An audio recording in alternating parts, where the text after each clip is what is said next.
তারা সমাজে বিশৃঙ্খলা সৃষ্টি করবে, অপরাধ সংগঠন করবে, এটা একটা মানে স্বাভাবিকভাবে আমরা ধারণা করতে পারি।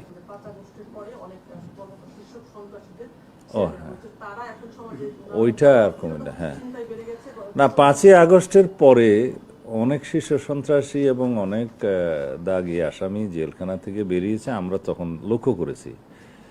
এটা তারা জামিনে বেরিয়েছে, এটা আদালতের বিষয়। তো কিভাবে বেরিয়েছে, আদালত কেন জামিন দিয়েছে, সেটা আদালতেরই বিবেচ্য বিষয়, আমাদের কোনো বিবেচ্য বিষয় না।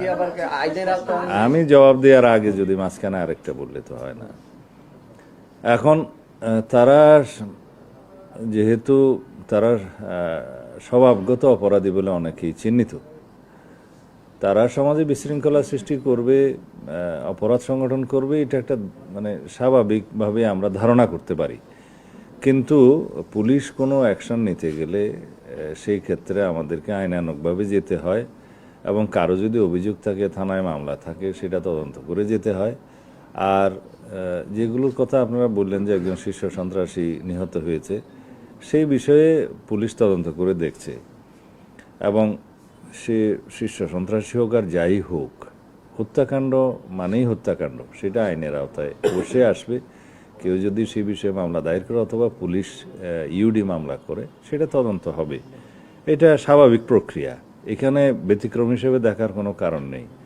আর ইন্টারিম গভর্নমেন্টের সময় যেহেতু তত্ত্বাবধায়ক সরকার বা ইন্টারিম গভর্নমেন্ট, এটা নর্মালি নির্বাচন অনুষ্ঠানের জন্য করা হয়ে থাকে।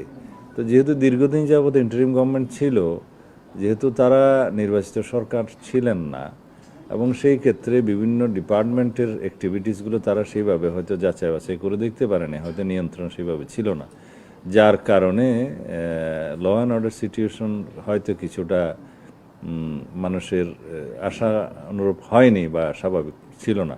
এখন ইনশাআল্লাহ একটা পলিটিক্যাল গভর্নমেন্ট এস্টাবলিশড হয়েছে, একটা গণতান্ত্রিকভাবে সুষ্ঠু নির্বাচনের মধ্য দিয়ে, ট্রান্সপারেন্ট নির্বাচনের মধ্য দিয়ে আমাদের জনগণের ম্যান্ডেট আছে। তা আমরা আইনানুগভাবে একেবারে যথাযথ প্রক্রিয়ায় আমরা সব কিছু ব্যবস্থাপনার চেষ্টা করছি। এক্ষেত্রে পুলিশও ব্যতিক্রম নয়। আমরা আশা করি আপনাদের সহযোগিতায় এবং দেশবাসীর সকলের সহযোগিতায় আমরা একটা সার্টেন লেভেলে নিয়ে যেতে পারবো, যাতে জনমনে স্বস্তি থাকে এবং জনপ্রত্যাশা পূর্ণ হয়।